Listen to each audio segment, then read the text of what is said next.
there were two pictures, and there was this picture of a successful businessman, and then there was a picture of a sadhu. And then this businessman is saying that 8 minutes of meditation gives me the strength to conquer the world, and or gives me the focus to conquer the world. And then the yogi is saying that 1 hour of meditation and you wouldn't need to conquer the world. So that person is saying that, 8 minutes of meditation is giving me the focus to conquer the world. But the yogi says that if you meditated for 1 hour, then you wouldn't need to conquer the world. So you would be released from the, the desire to conquer the world. So I was reminded of this very beautiful picture because today Baba is talking about karmic bondages. And many times children have this question that what is my karam bandhan and what is not my karam bandhan, which means to what extent I am supposed to do something or I'm not, or I can withdraw.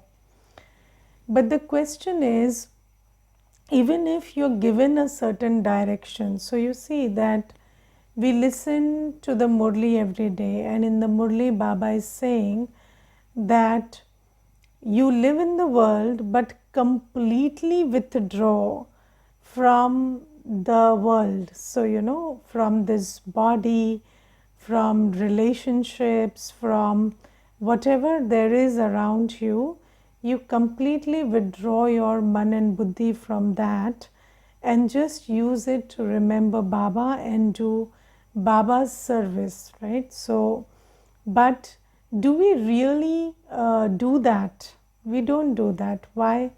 Because there is a lot of pull of the old world that is inside us, and this body pulls us, this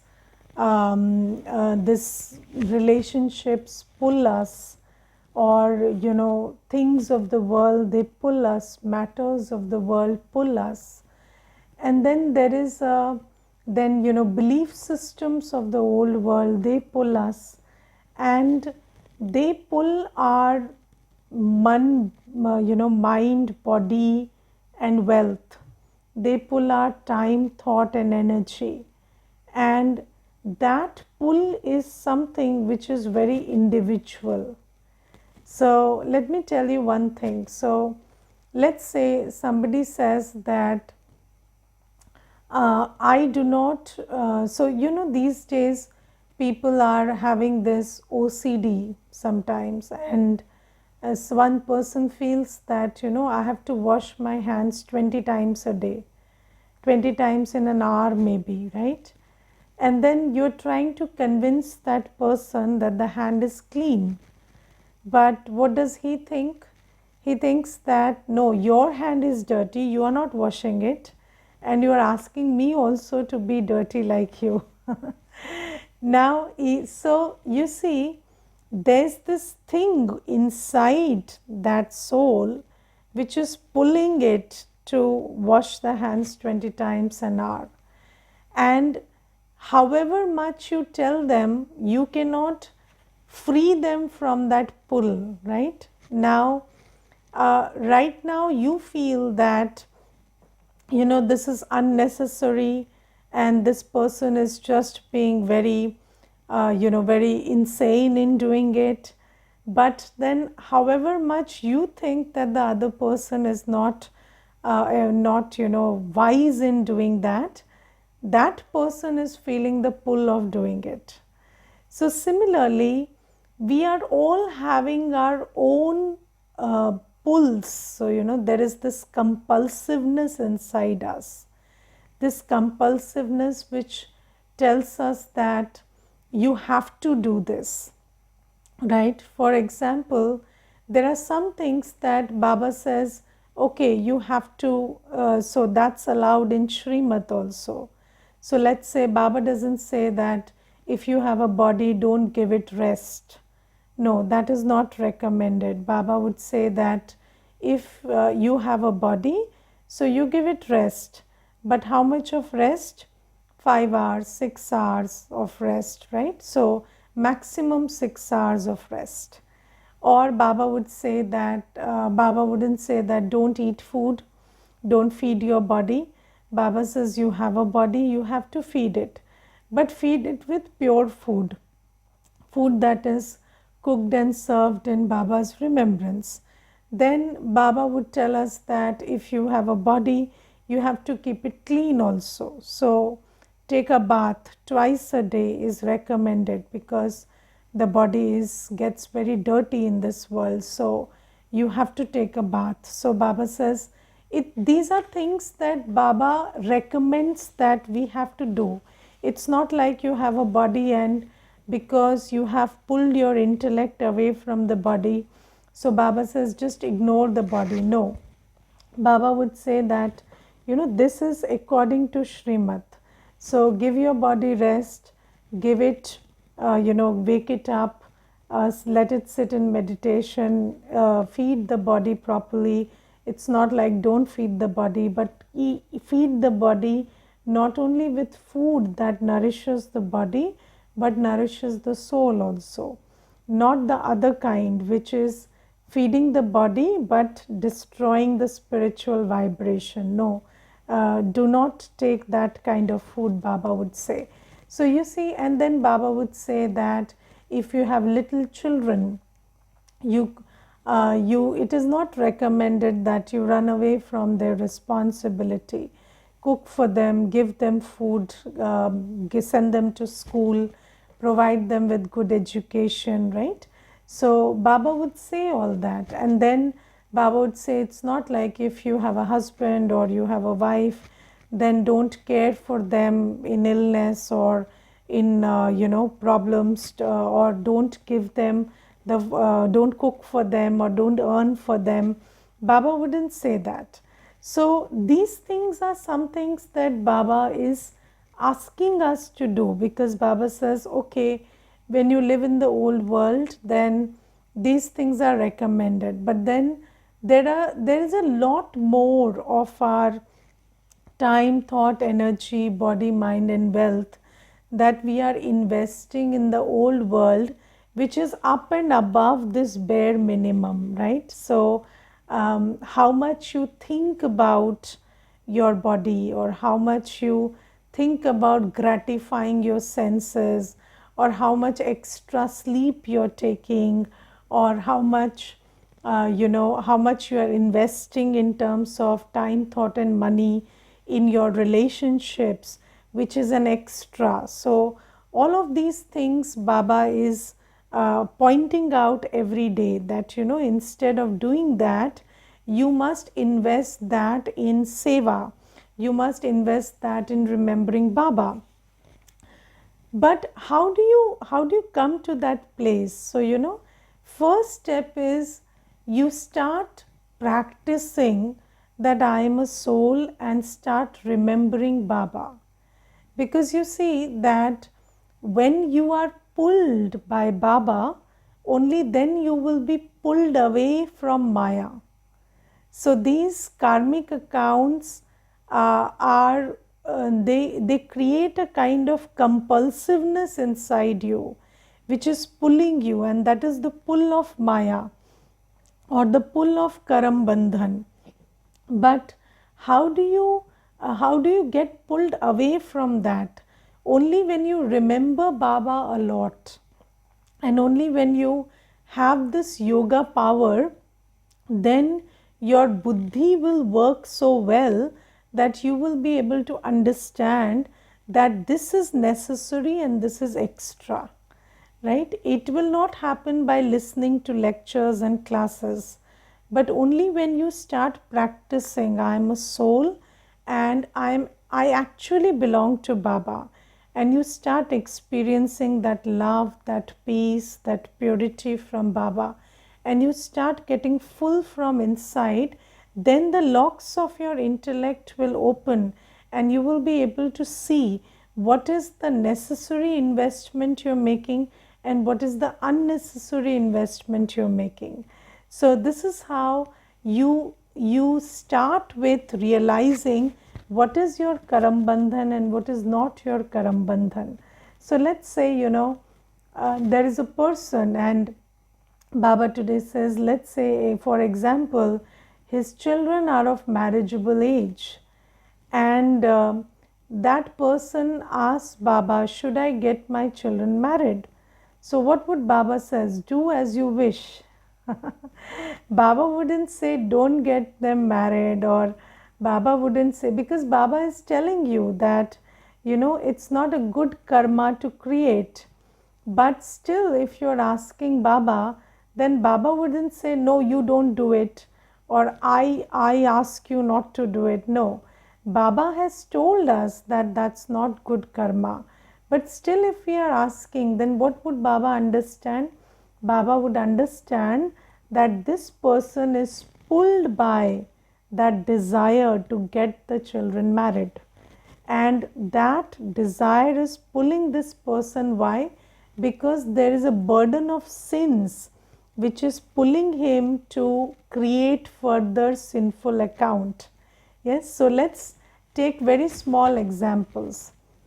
Let's say there is an argument, and do you remember there was a time when if you did not reply back in an argument, you felt very uncomfortable, and for your mental peace you had to reply back. So you would keep getting disturbed until you replied. So then you would reply and then you would feel peaceful. But is that peace true peace, or is that the peace that Maya gives you so that you can be cheated? So you see that what Maya does is, Maya will tell you that when there is a karmic account, then the only way to, when there is a karmic settlement coming up, the only way to settle is by creating another bad karma. And Maya will create this compulsiveness that if you did this, then it will get settled. And this will be so wired in your buddhi that you will feel that only if I replied back, this is going to stop. But does it stop by replying back? No. Only your karmic account gets worse and worse. But when Baba comes, Baba tells us that, if you don't reply back, then your bad karma won't be created. Correct? So Baba says that if you don't shout back, if you don't misbehave, if you are still and stable in that stage, then your karmic account will be settled. Now we listen to that gyan. But again, when that situation comes up, there is a war inside. And in that war, Maya will keep telling you, don't be a fool, just shout at that person and settle it.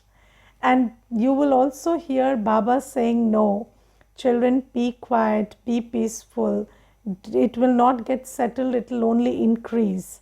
But then whether you win the war or don't win the war depends on who you are listening to more or who you have yoga with more. So if you don't have enough yoga with Baba, then what happens is you will still listen to Maya and do that, and that will make you feel peaceful. But listening to Baba will not make you feel peaceful because you don't have that kind of yoga with Baba.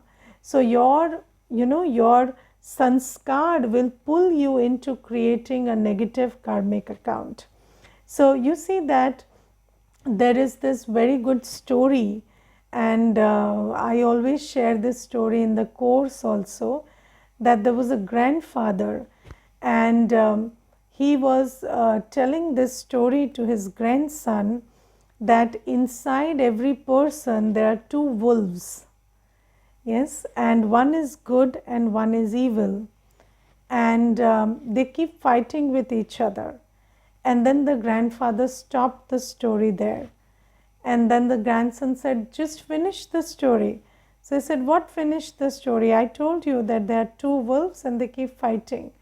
Then the grandson says, but who wins? So the grandfather says, the one you feed. Right? So there is a part of us which listens to Baba. There is a part of us, a big part of us, which listens to Maya. But who do we feed is very important.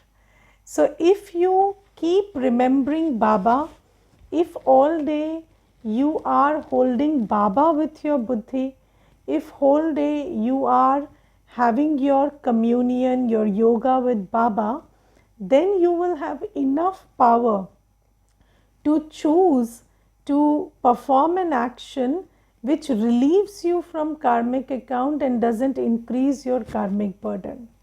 Now let me tell you one example. So there's this one brother and he said that, my son is not on the right path. So, my son is just not handling himself well, and he's very irresponsible with his health, with finance, with everything.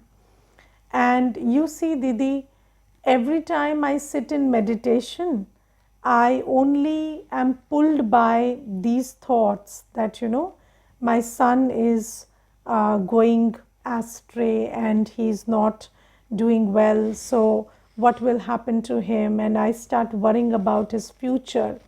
And every time I sit in silence, instead of remembering Baba, it is thoughts about my son that pull me. And then he said, so you know what, Didi, I have an idea. So I'm Baba's child. So I just want to belong fully and totally to Baba. So let me get my son married. And just give me permission that get your son married. And if you tell me that get your son married, I will get him married and then I'll be free. Okay, so so I said, it's not about permission. Nobody is stopping you from not getting your son married. But do you really think that your son, who is being irresponsible with his health, with his finance, with his, he's into drugs and alcohol and he's into splurging money and this and that, do you think that getting him married is going to lessen the problem or finish the problem, or is it going to amplify the problem?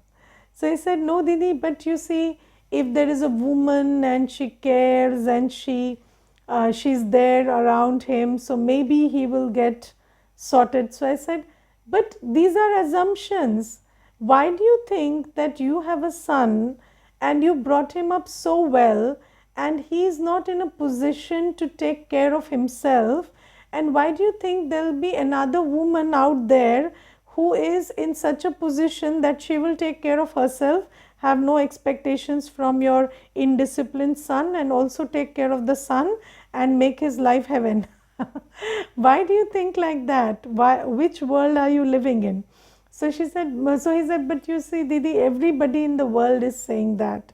So I said, yes, because everybody in the world only knows how to aggravate karmic accounts. And in the name of settling karmic accounts, all they are doing is aggravating karmic accounts. So you see that I said, okay, if you get him married, nobody is stopping you from doing it. But there are many scenarios which are possible. And one scenario which is possible is that you get your son married and then the daughter-in-law who comes will also come and file a case on the son and on the father. And then you keep handling that case and your son both. So this is also one scenario which is very probable in this situation.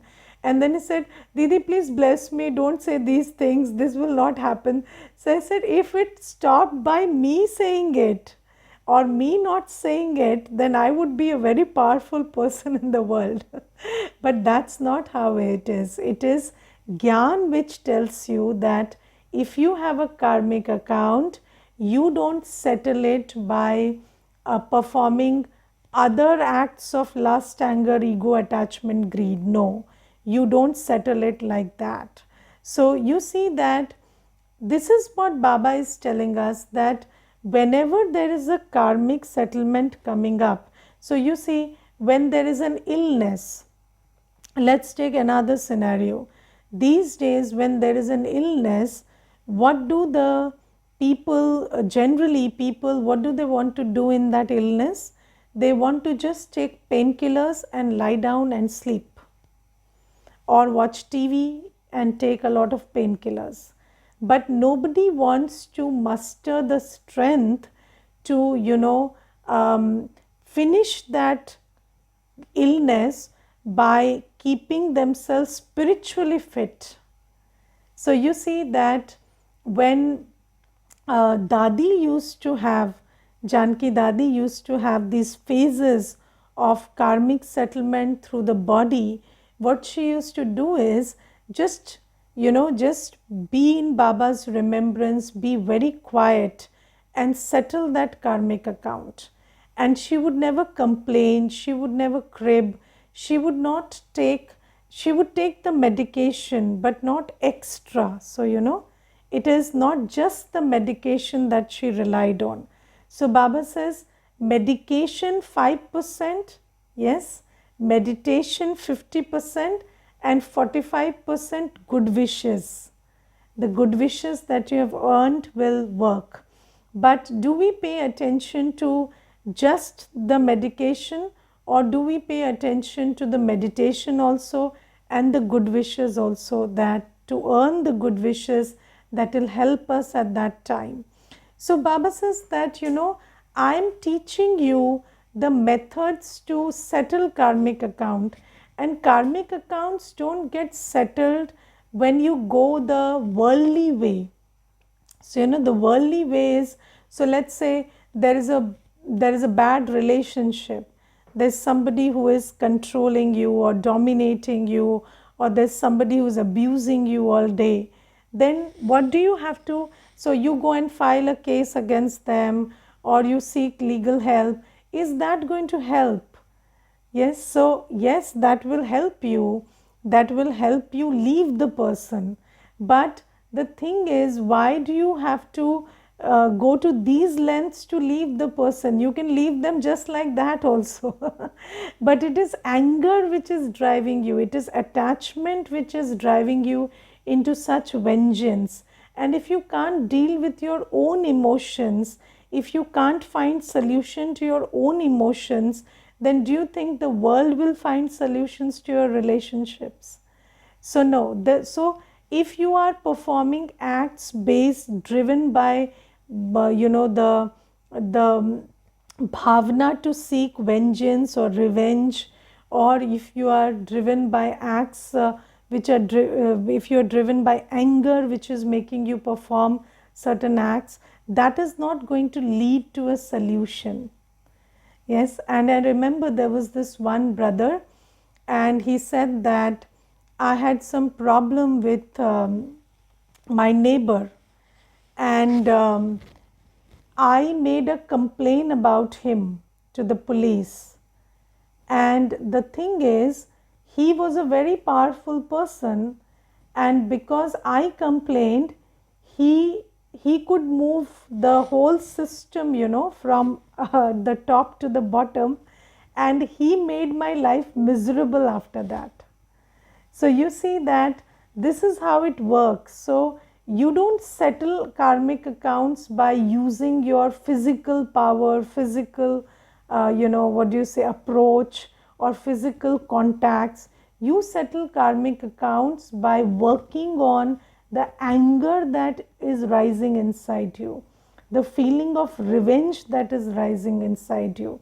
So if there is something on the outside which is unsettling you inside, if there is something which is causing you a lot of trouble inside, then first deal with your own emotions.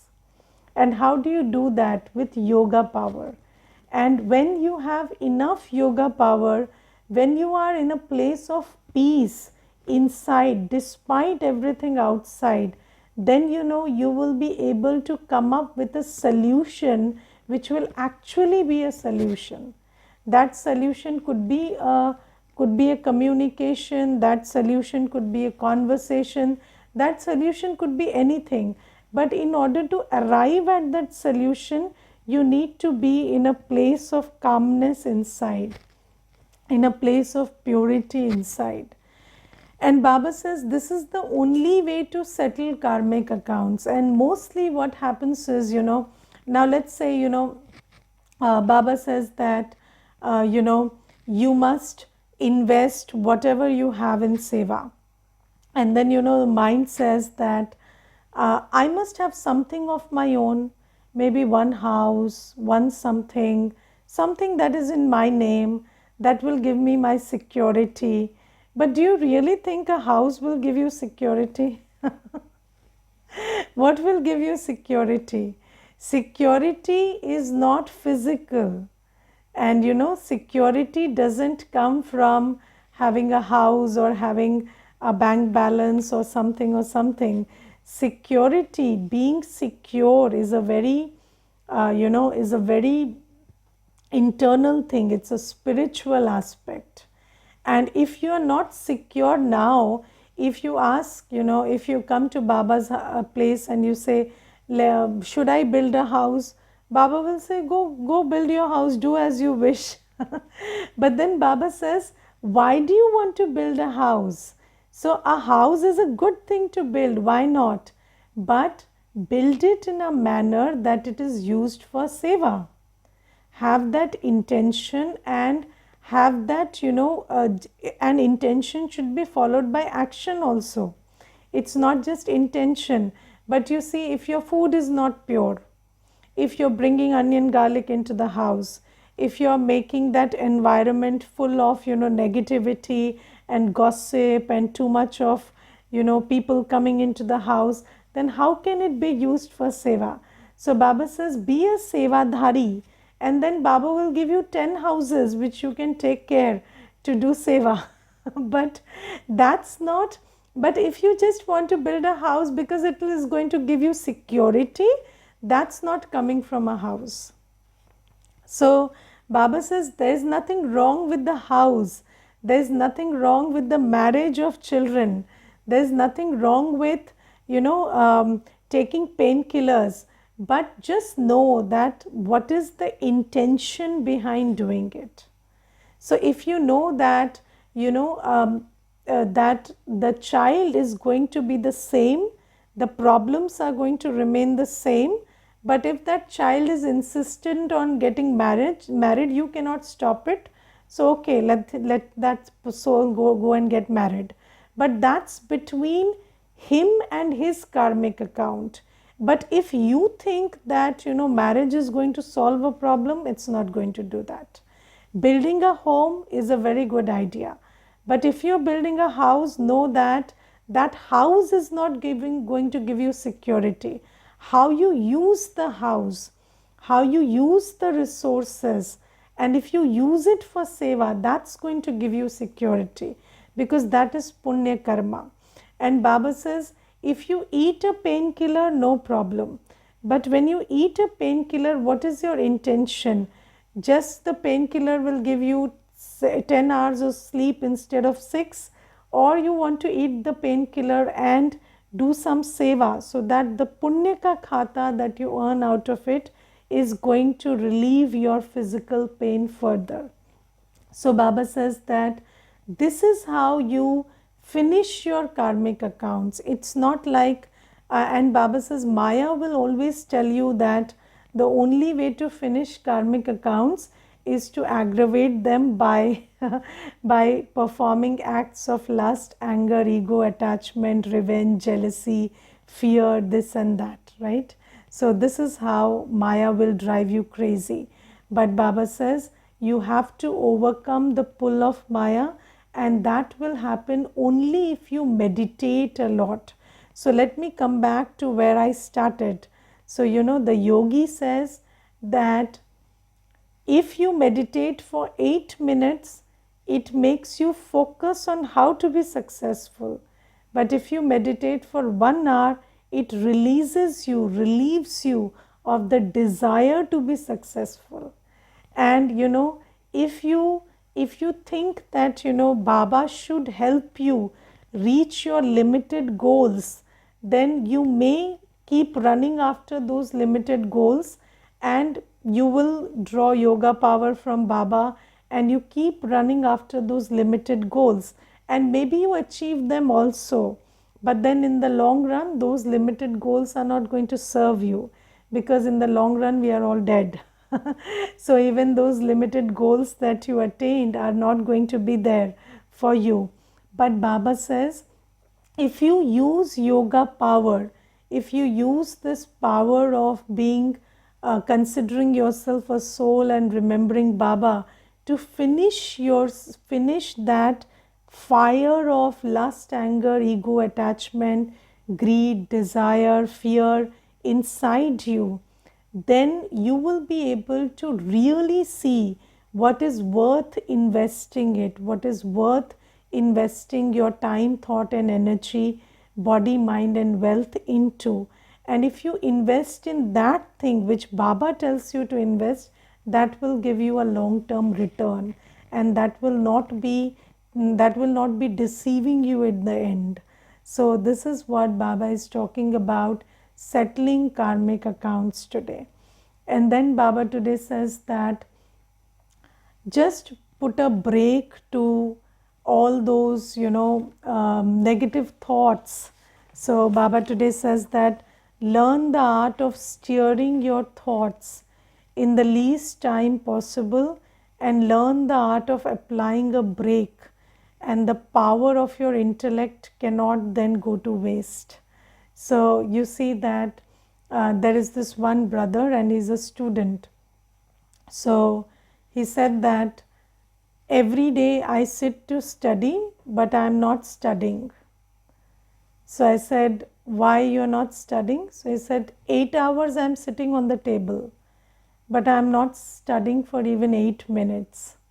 So I said, what are you doing those 8 hours? So he said, as soon as I sit to study, I have this thought, if I crack the exam, then what am I going to do? Okay, and then I start looking for which placements I'm going to apply for and which positions I'm going to apply for, and I start going in that direction. And then suddenly I have a thought, but what if you fail? And then I start thinking about how my father would react and how my mother would react and how everybody would be very angry with me. So this is where my thoughts go. So you see, this is what Baba is talking about. You see that when our thoughts start going in a certain direction because of a certain emotion, so because of fear or of desire or of any kind of emotion, they start driving your thoughts and you don't apply a brake to it, then what you start doing is you start using your buddhi on it, right? So that brother, what is he doing? He is creating scenarios and he is also spending his buddhi thinking about, taking decisions about how he would operate in these scenarios. And if you use your buddhi in this way, then all the capacity of your buddhi is going to go to waste. And the second thing is, one thing, it will be wasted. Second thing is, it will also, because you see, wherever your buddhi goes, creation happens. So it is also going to create that destiny for you. So Baba says, whenever your thoughts start going in a direction which is not appropriate with your current condition, you see, right now, if there is nothing which you have to do about it, then just stop those thoughts, steer it in another direction, apply a break. Otherwise, the power of your buddhi will be misused greatly. So, there is this another example which I would give you in this regard. So there's this Mata, and she said that whenever my husband insults me, I have this thought that I will leave the house, go to another city, live there, find a job, this, that, and the other. And she says, I spend days thinking about it. And the thing is, I have never left home. But I have spent at least half my life thinking about how I would survive in another city. So you just think about how we are misusing the power of our intellect. So Baba says, whenever you have these fancy thoughts, just put a break to them, otherwise the power of your intellect will be misused greatly. Okay, Om Shanti.